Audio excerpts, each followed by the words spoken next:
and bedtime.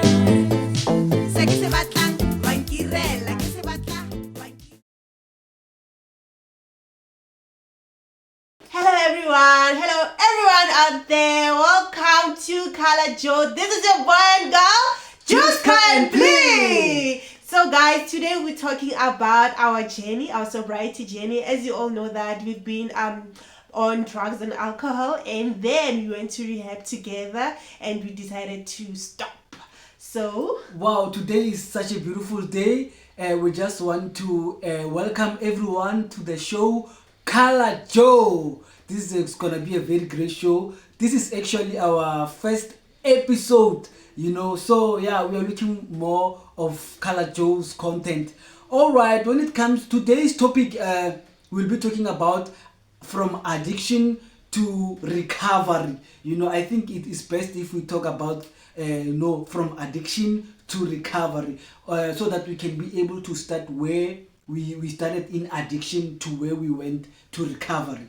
So yeah, I think we can start now. I think I can ask you questions on how you started using drugs and alcohol, and how has it been, like you being high, you being drunk, all the regrets, what happened and stuff, and then you come to me. So what do you think? No problem, let's do it. I think on my story, there was a tavern at home, There was a tavern where people, a tavern, they used to do bashes, people would come and drink, there was actually a jukebox there when you put in your 2 rands or your 1 rand, and then you choose a song, with different artists out there. So there was a pool table also, people used to come and drink, a lot, So I saw people having fun. I used to check on them on the window and see what they were doing. So I saw something interesting. I saw them dancing, I saw them having fun, I saw them, You once told me networking. you saw them kissing. Yeah, I even saw them. Yeah, so I even saw them kissing. Yeah. So it was very, very interesting for me. So I couldn't wait to grow up and do that, So as time went on, I remember me and my friend, we discussed and said, hey, go and take 1 beer, in the fridge, and then let's go and steal actually. So I went on and steal one bottle of beer, and then we drank the bottle, and then that's when I started drinking. So when At what age?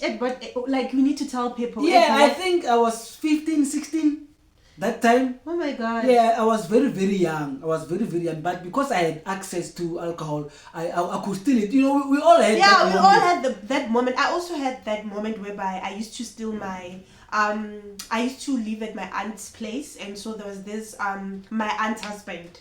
He always came back with beer, and then he always put it on the table, and whenever he went out to the toilet, me and my cousin will steal it, and let me tell you, it was not good. But then we were like doing it each and every time, even if it was not tasting good. But then each and every time when he went outside, we'd go and sip and sip and sip, even during parties, weddings, we will do that. We will steal bottles that and finish the beer that's left in the bottle, But as time goes, I joined a group. I joined group called Saurna Cultural Dance. We were dancing a cultural, Setswana cultural dance. So that's where that group, we were drinking a lot. We were using alcohol actually to perform better. To smile, because if you don't smile in a cultural dance, it's like or to connect with the audience. Yeah, to connect with the audience. That was one of the rules. So we used to drink a lot, and then that's where I was now starting to see my addiction. And I remember, they were drinking some other stuff, and then I was like, no, I don't drink this. Actually, when you start drinking, you're like, no, I don't drink this. You choose. So I was choosy and picky. But as time went on, I saw them drinking. They bought a lot of beer of that kind of label. So then I decided, no, I want to join them and drink that one. So as time went on, you got used to it. Yeah, I got used to it, and then on our music journey, that's when I started to meet you, and then we were signed under a record label. Then that's when we had studio sessions. That's when we were, alcohol was our culture. Okay. So that's how I went into alcohol addiction. Okay, Shashalasa.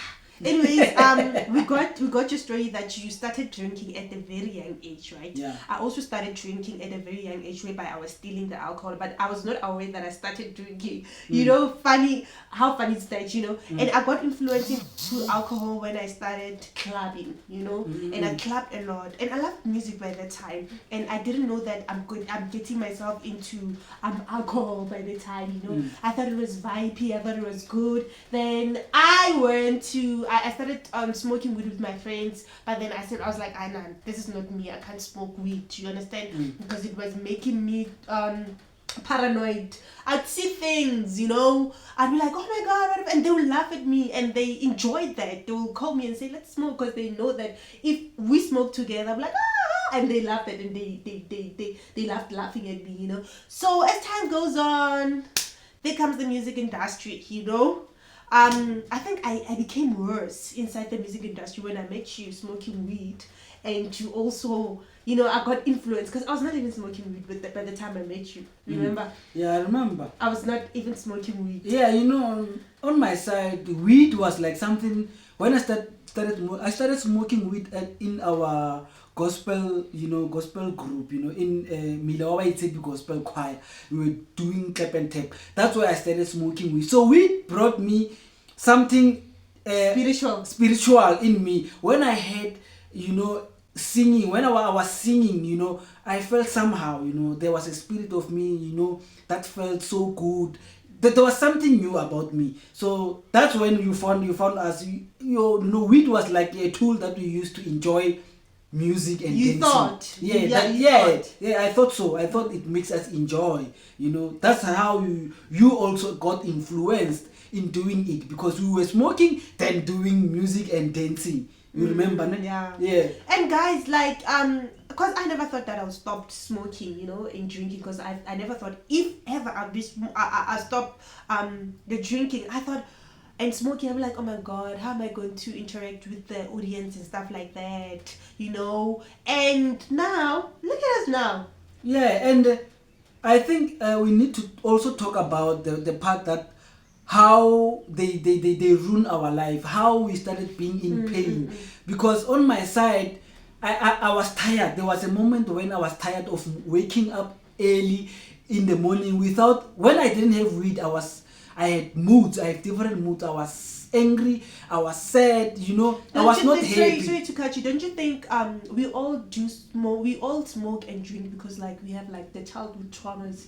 We like go through a lot. You know, as like human beings, like we go through a lot, and like we tend to hide the pain with alcohol, like numb the pain with alcohol and drugs. That's why they call them mood-altering substances. They change our moods. You know, whenever we are down, we are thinking a lot, we are depressed, we are stressed about our life, we hide. You understand? That's why they say addicts, they don't want to face life on life terms. You know, we hide. So I couldn't even have... I started, you know, looking for money, you know, to buy alcohol and weed, drugs, which is drugs. That's what we learned in rehab. Actually weed is a drug. And we never thought weed is a drug. Yeah. I never thought weed was a drug. Because like they'll be telling me that in a rehab they told me that weed is a drug. And when I was not in a rehab using weed, I used to get angry when they say weed is a drug. Like I used to get so angry because like the way I used to love weed, the way weed used to be my best friend. Do you understand? And when someone said like weed is a drug, I'm like what? But then I just found out that weed is a drug, and it's true. No, weed is a drug. So that's when I realized, no, this is a problem, because now I don't have money. You know, they became a problem now. I was hiding from my problems from using weed and alcohol, but now they started being part of the problem now, by which now I couldn't have money. And then because we are artists, every time when we had a gig, I couldn't wait to go to a gig just to drink. You know, it was not all about me working, you know. And then it started being part of the problem. You just knew that when you go out, you drink. Yeah, I'll drink, you know, I was happy. That was making me happy. Same, yeah. You know. But then we started fighting as a couple, you know. Every time when we went to a gig, coming back, we will fight. And when tomorrow, when we wake up tomorrow, I realized like we were fighting for nothing. You know what we were fighting for is actually something that we wouldn't be fighting for when we're sober. When we are sober. So I was like, no, this is actually a problem. You know, we need help. You know. Yeah. So guys, I think now we'll continue talking about this, you know, because like we think we have a lot of people who need to learn from us, you know. So guys, wherever you are, please press the subscribe button if you want more stories of Jusca and Plee, Kgalajoe, you know, inspiring musical and the recovery journey. Guys, please press that subscribe button, you know, to be part of our family. Anyways guys, and we're gonna stop here for today, and we can't wait for another session, right? Yeah, I think another session will be here. So kindly comment and tell us what topic would you like us to handle on our next episode of Kgalajoe.